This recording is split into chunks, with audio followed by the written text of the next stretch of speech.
Are you considering using anabolic steroids? I'd like you to understand your risks. This is going to be my analysis and warning, of course, but I'm going to give an overview scientifically and clinically of what I see for men coming into me that have not used steroids or maybe that are new to using steroids. I see the risks to be basically short-term and long-term health consequences. That's how I see it. So let's get right into it and let's discuss exactly what you're going to be looking at using anabolic androgenic steroids and of course other PEDs, because it's very complicated now.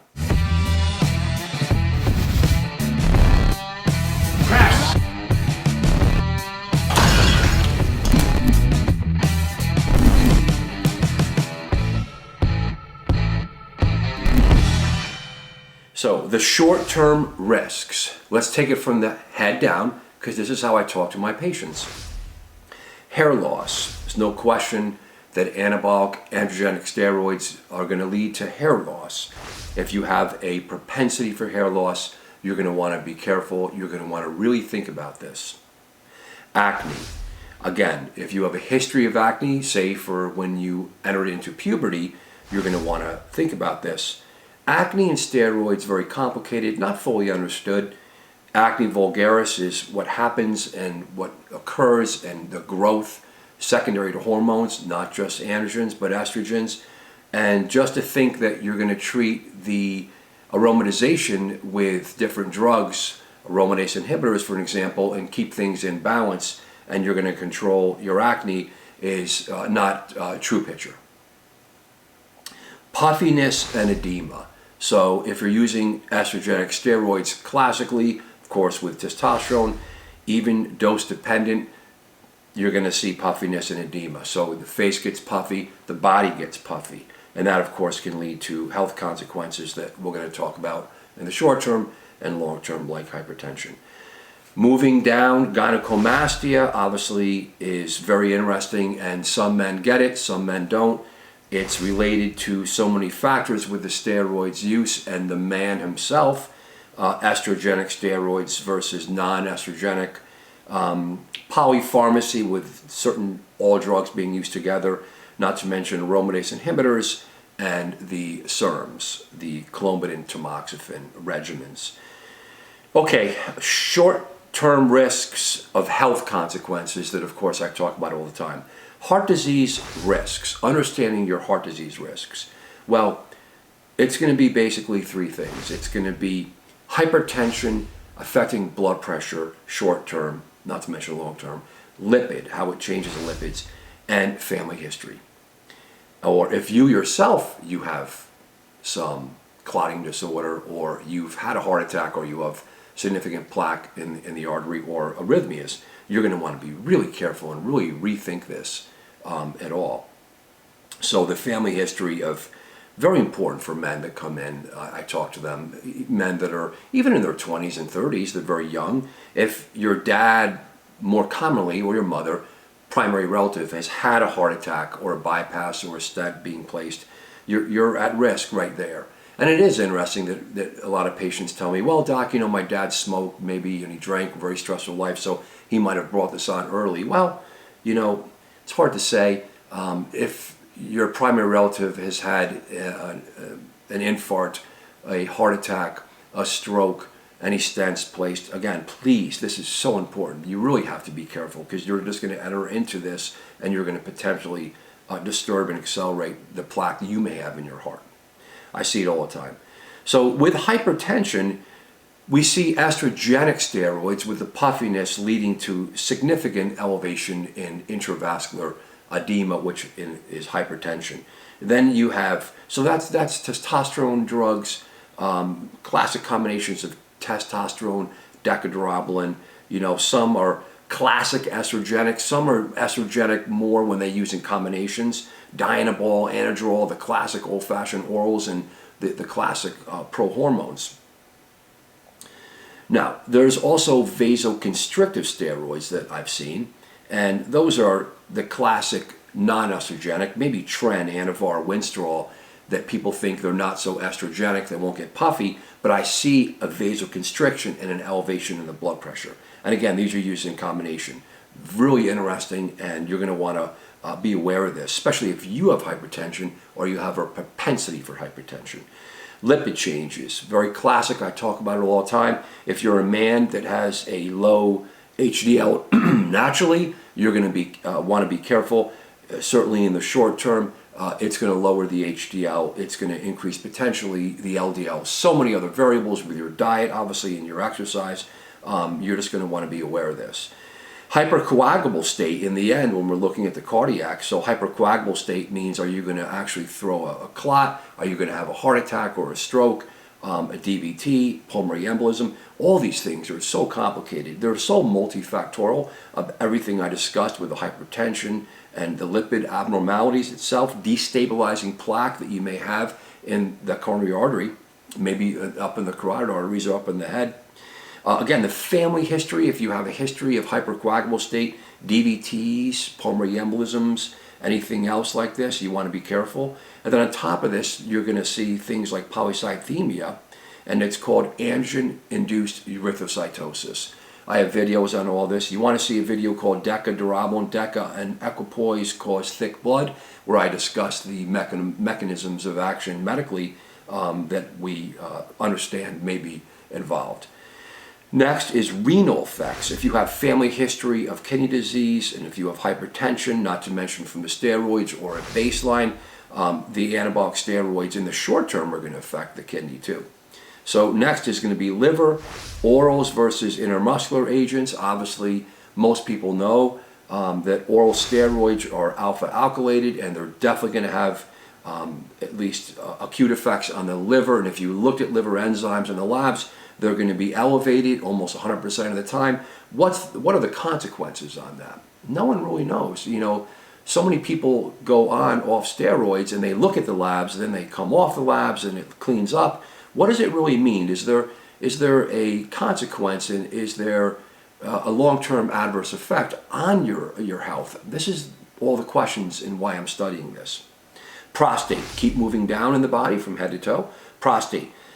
Okay, BPH, prostatitis versus cancer. So every man has a prostate. If you live long enough, you're going to have something change in your prostate, classically benign prostatic hyperplasia, where the prostate enlarges, and men have issues with lower urinary tract symptoms. You want to be careful with that. There's no question that anabolic steroids, depending on DHT derivatives or non-DHT derivatives, testosterone derivatives, NOR19 derivatives, they're going to have an effect, wide-reaching effect on every man's pelvis and prostate and your lower urinary tract symptoms.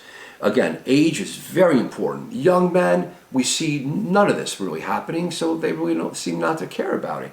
Older men, maybe even 40, which is not old, but things are changing, and so many men come into me with a chief complaint of they have prostatitis, or they had, frankly, obstructive lower urinary tract symptoms because they just have history for it and they put it on steroids. Again, these are acute issues. Next, sex. Definitely very complicated, and fertility, very complicated. Polypharmacy going on. Everyone knows in the world, at least that's using steroids, that when you're on steroids, depending what you're on, close to 100% of men are going to be hypersexual. They're going to feel phenomenal. The brain changes. They get hypersexual. Everything's great. And then depending on how long you stay on the steroids, what you're doing, the effects, the other drugs you're using, and when you come off, sex is going to be affected. There's no question about that. And again, if this is important, if your sexual baseline function right now, young man, sir, if this is important to you, don't go near steroids. So many men come to me and they say, Doc, if I can only go back, I never would have messed with this. It's not worth it to me. I'm not going to be a pro bodybuilder. I'm not going to use this professionally. I'm just dabbling in it, and I want to just get a better body. And is it worth it? Is it worth the hair loss? Short term. Is it worth the sexual changes? Please, please, I'm begging you to think about this. I just see men making mistakes and they wish they can go back and never touch it. Do something else. Focus on another activity. Look inside yourself. There must be another way. Continuing down, And of course, and back up in the head, central nervous system effects. If you have depression, baseline, if you have anxiety or mania, bipolar depression, or any of this at all, if you're squirrely at all, these drugs are going to affect you, please. They're going to affect you. They're wide-ranging effects. And we don't need to get into roid rage. Is it an asshole? Is it an asshole on steroids? I don't do tren. I'm not going to have to worry about it. These drugs will have effects. A little Anavar, it will have effects on you if you have a history, please. And then there's the withdrawal effect. There's the short-term and long-term effects that I want to go into. The long-term with anabolic steroid-induced hypogonadism. There's short and long-term effects on this. Next, musculoskeletal. You can definitely get muscle tears. There's changes to the muscle. There's acute tendon injury and ruptures. Very classic pec, bicep, tricep, quad, hamstring. Very, very common. We don't understand the mechanisms for that. The muscles get somehow so strong so quickly, and there's some disproportional changes in the binding to the tendons, and they rupture. There's no question. We don't understand why. And then there's also myalgias and cramping and just changes in the muscle tissue that can be annoying and can lead to acute problems with men that they just don't feel well with that. So other issues, PEDs, other PEDs, very complicated polypharmacy with growth hormone, IGF, secretagogues, insulin, SARMs, peptides. Please, I have videos on all these. Please see them. Clenbuterol, diuretics, thyroid preparations. And then, of course, there's arcane medicines like carbergeline, PT141, melatonin 2, tanner derivatives. I'm on top of all these things. It's very complicated. PCT medicines used during cycle and, of course, after cycle with HCG, SERMs, classic tamoxifen and clomiphene, aromatase inhibitors, very types. You want to be careful. Now, the long-term health consequences are so important, and you young men that are considering using steroids, I understand this is not going to come first off to you. It's not going to be considered. I'd like you to consider it. We actually have a lot of medical data. We have more data all the time. I'm involved in the world, working now, training physicians, doing studies. It's awesome. Things are great. I've been doing this for well over 15 years. Things are great. Please listen to me today. Please listen to this. Number one long-term health consequences will be anabolic steroid-induced hypogonadism. Men, for using steroids, when they cross the line, they use more and more cycles. It takes usually a year or two or a couple of years. You're going to blast and cruise. Maybe you're going to do PCT. Does PCT work? We really don't know. So in the end of the day, men come to me with varied histories of using steroids, and they're suffering with poor sexual symptoms, malaise and fatigue and depression. And again, it's so difficult to tease out what is coming from other medical issues or you inherently have yourself. But have you brought it upon yourself? Please go back to this time period. Go back and reach down deep in yourself and really think, do you want to start this first cycle? Is it really worth it for you? Because it could, and it will classically lead to more and more and more. Why? Because you'll love it in the beginning and you'll feel great. Possibly.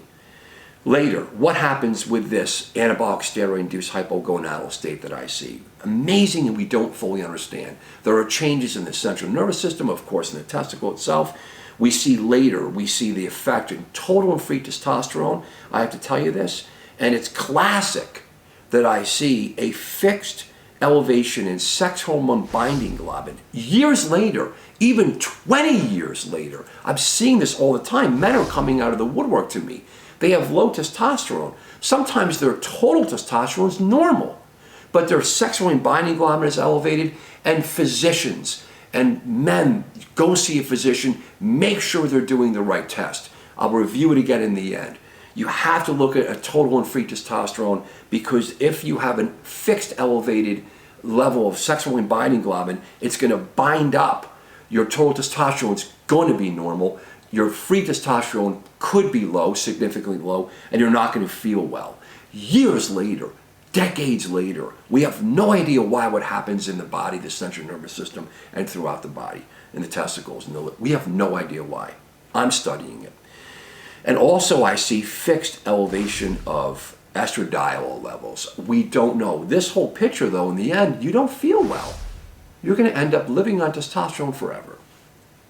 I want you to see it. So you need to think about that. We need to think about what's going to happen long term for this effect of the hypothalamus pituitary gonad axis. How is it going to be affected short term into the long term? How many cycles does it take to get shut down? No one knows. Some men are more sensitive, I see, and they could do cycles forever and they still keep coming back and they feel good. And then there's that one more and then they're done. Some men do a few cycles or even one cycle and they're dusted. So you have to be careful. Are you going to be willing to be on testosterone the rest of your life? That's your question I have to tell you and I have to ask you. PCT, will it work? We don't know. Blasting and cruising. This is what we're talking about. See the video on my opinion on blasting and cruising. Next, long-term health consequences. Heart disease. Coronary artery disease is going to be number one. As I talk about, if you have your genetics, you're a man, you're getting older, you're at risk anyway for heart disease. If you have plaque in the artery, you use steroids, even testosterone, we don't know depending on man per man, hypertension, diabetes, cholesterol states, coronary artery disease. Next, heart failure. If you're hypertensive for years, any of these issues, if you put them on steroids, they're going to lead to heart disease. In America, in the Western world, you're going to see up to the number one risk of death and mortality is going to be heart disease. Is this going to be affected and you're going to accelerate that and die early? Potentially you will. And this is what we have studies on. Now, next, which is more esoteric, because everyone knows what I just talked about, I call it anabolic steroid induced cardiomyopathies. We just don't know. I see men with ventricular arrhythmias. It's quite rare. I see men with SVT rhythms, atrial fibrillation, a flutter. Very complicated. I'm not a cardiologist, but I see it all the time. Again, the steroids are going to directly affect the coronary artery, the endothelial tissue, and the myocardial tissue. Please, through varied mechanisms. Next, kidney disease. So many men come into me with using steroids. Now this is going to be not just a few cycles classically. This is going to be men that have chronic kidney disease, and it's very sad. They have focal segmental glomerular sclerosis. See the video on kidney failure from anabolic androgenic steroids. This is incredible. Keep moving down. Fertility.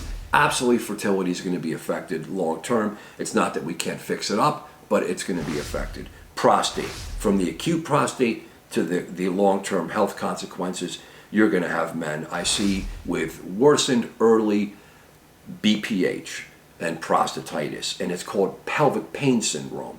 And versus cancer. Watch my video on T or T is not guilty for cancer. So it's pretty clear now that if a man does testosterone replacement therapeutically, because he needs it medically, and he doesn't have prostate cancer to start, he won't develop prostate cancer. But what if you're taking super physiologic doses of steroids for many, many years? Will that accelerate prostate cancer? We have no idea.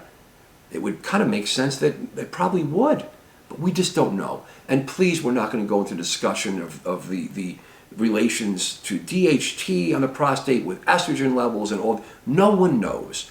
Absolutely no one knows this. But in the end, when you use testosterone, I'm telling you, for life, not to mention up or down and on or off, depending on your personal propensity for prostate health and issues, you're going to have an enlarged prostate. It's going to be a nuisance at best, and it's going to be uncomfortable, and you may have to have medical procedures for that, certainly as you get older. Next, CNS. Long-term health consequences of anabolic steroids lead to all these other things, and the anabolic steroid-induced hypogonadal state. But you see depression. In the end, steroid users definitely have depression. Multifactorial scenarios. Obviously, they're off steroids. If they do come off longer, sooner or later, their brain doesn't feel good. They're losing muscle, they don't feel good. They're getting older. There's just so many reasons why if you do steroids and you have any setup or inherent propensity for depression, it's definitely going to be worse. I can tell you that. So, after all that said, If you haven't done steroids, I want you to really think about it. I want you to watch my videos. This is not a scare video. This is an educational video for you guys. So get a plan. See a doctor. You're going to do steroids? Go see a doctor. Get a history and physical done by a very good internist. Please, family history needs to be done. Vital signs, blood pressure, labs. Here are the labs. It's all over my website. It's all over my videos. I'll repeat them again. A CBC. That's the red cells, platelets, and white cells. Comprehensive metabolic panel. Take it fasting for the glucose. Hemoglobin A1C. A lipid panel. You can do a basic one. You could do an advanced one with the apolipoprotein Bs and with other atherogenic particles called LP(a). Please, it's not just an executive physical anymore. TSH. Total and free testosterone. Again, with a sexually binding globulin, FSH, LH, the gonadotropins, a PSA, maybe a semen analysis, and that is the full Monty. That is the full Monty. Studies, relevant studies. If you're considering using steroids and you really want to do it, you're going to do it, but you want to minimize or mitigate the effects during or after. Heart, echocardiography, transthoracic echocardiogram looking for the left ventricle size and for early diastolic dysfunction. Please. Coronary artery calcium score, I talk about it all the time. My cardiometabolic page, this is all on there. You could see it everywhere. If you're older, if you have a health history of coronary disease, hypertension, dyslipidemia, family history, if you're 20, if you're 40, it's relevant, please. And that is it. My conclusion is that as the Anabolic Doc and working with men ethically, providing them insight and education and health awareness and protection for what anabolic steroids may do to you, please consider all this. This is not a scare video. This is a video of education to realize what you may be doing to yourself and is it really worth it for you.